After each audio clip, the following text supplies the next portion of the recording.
In today's video, we're going to create a dramatic Valentine's Day fashion shoot.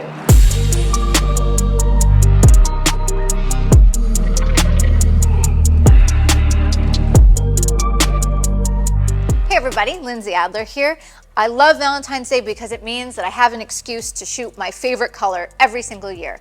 I love shooting red on red on red on red, and so this is going to be no exception. And one of the reasons I like to plan ahead for each holiday is because I can get my creative team thinking. So I have my wardrobe stylist all year looking for things that are red or have hearts or that could be Valentine's Day theme. And he came across this incredible dress that could not be more perfect. And so the entire theme of the shoot is based on this dress. When photographers ask me where I come up with my ideas, one of the places that I get a lot of my inspiration is from the people I work with.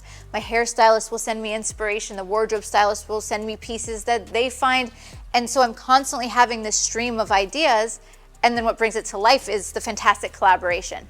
And so today's shoot, based on this dress, is all about the shape of that heart. So there's a few ways that I can show this off, and I'm going to do so both with pose as well as the way that I approach the lighting.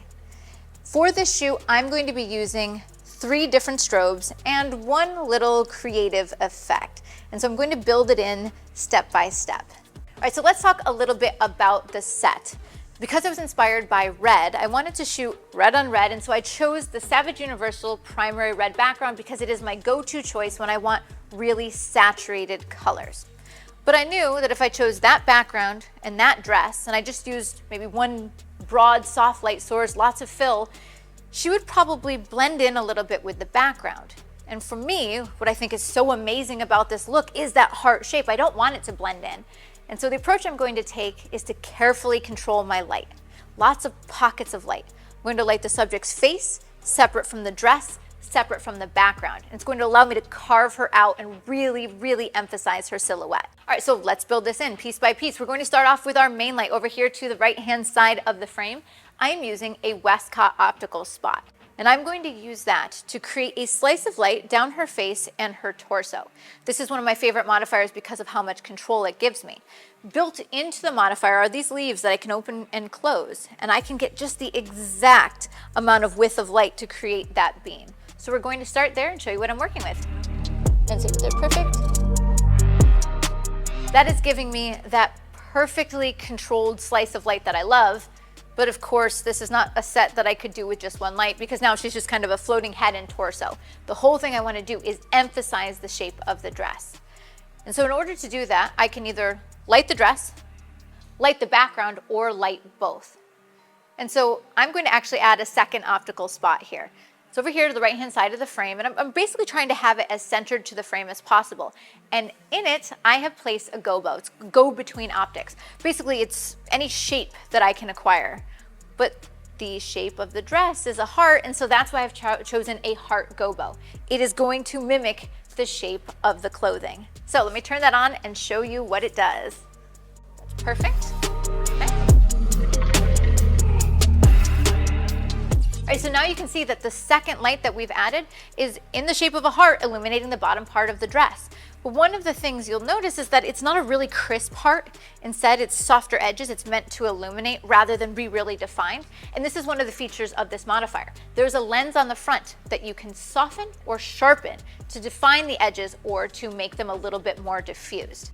Now, if you'd like to learn more about how to use an optical spot and how versatile they really are, be sure to check the links in the description below. I have many, many videos of how I use this to achieve control and creative effects. All right, so our first light, optical spot, slice down the subject's torso and face. Then I have a second light, optical spot with a Heart Gobo, illuminating the bottom part of the dress. But as you can see, I'm still not getting the silhouette. She's still blending in with the background. And there are many different approaches I could take here. For example, I could add rim lights. I could put a light on either side of the subject, perhaps strip softboxes and carve out the side of the body. Or I could illuminate the background. I could point another light at the background, give some separation, and that would create the contrast I need to see the shape of the dress. But I wanted to try something mysterious, dramatic, eye-catching, something you don't see every day. And so what we have decided to go for is a light behind the model with a red gel, and it is pointed back towards camera. What this is going to do is it's going to light a little bit of the floor, light from behind, and create this beautiful rim light. All of the strobes in this setup are ProPhoto D2s, and these are fantastic light sources because they have fast recycle times and they're powerful. But one of the downsides is they do have to be plugged in. Normally in a studio space that doesn't matter, but in this setup you may be able to see the light stand as well as the cord. And so if this is something you didn't want to remove in post, or if this is something I didn't want to handle, I could have chosen a ProPhoto B1 or a B10 Plus. All right, let's add that third light behind her. There we go. Okay. Now this is exactly what I needed to do to be able to see the beautiful silhouette of the subject shape and that dress. Notice that by adding a red gel, it creates that beautiful red rim light around her body. If I had not added the gel, it would have been white light, which I thought would have not been quite as harmonious with my color palette. This result is super dramatic, and you can see the light spilling on the ground. Now, I actually thought this looked pretty cool. I thought that it looked very much like a theater performance, like the subject is on stage.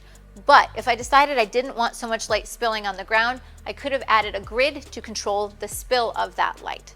So there's one more ingredient that I want to add to this equation. Whenever I'm going for something that's dramatic but also meant to be theatrical, and I'm using a hard defined backlight, I consider adding a little bit of haze or a little bit of fog to the room. Now I could add a haze machine, but instead, in this instance, I am going to add atmosphere or aerosol in a can. I can use this to create little plumes of smoke behind her. I'll use this in some images, and in others I might go for more of a clean look, but I think this could add another layer of depth and visual interest. For these images, I'm going to be using my go-to camera and lens combo, which is the Canon R5 and the Canon RF24-105. This is the lens that I love to use for full-length fashion shots because it gives me versatility. I can shoot full length, but I can also crop in and go for tighter detail shots without having to change my lens. I think this setup is going to be fantastic because I have many incredible ingredients.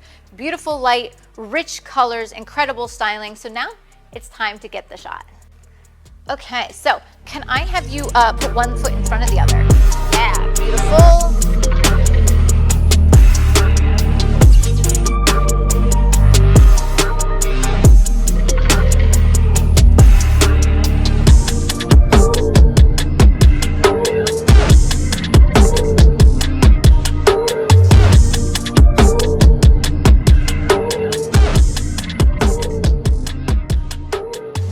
I love the images that we got with this set.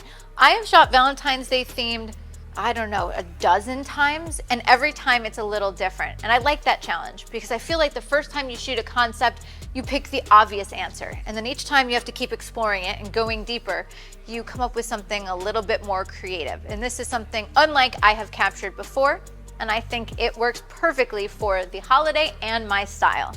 So if you would like to see the gear used in the making of this image, be sure to check out the links in the description below and visit Adorama.com. And of course, if you've enjoyed this video and you want to see more like it, I recommend that you like and subscribe. See you next time, guys.